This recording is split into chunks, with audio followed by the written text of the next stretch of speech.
miaka 3 mfululizo. Mikopo hii inalenga vitu vinne.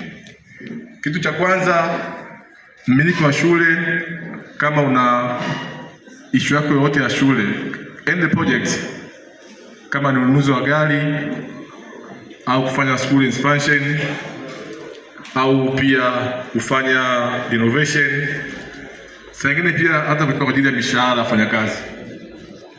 Wakati mwingine hata NCCF ambao kidogo hii imekuwa kidogo kuna changamoto kubwa.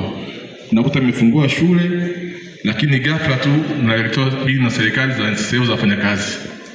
Kwa hiyo mnakuwa pale mna disturb cash flow ya shule. Ila sisi tutakukopesha ile pesa kwa muda wa mwaka mmoja, kuliko utoe hela yako yote kwa wakati mmoja kule NCCF. Bora sisi tuongee na wewe utupe kidogo kidogo.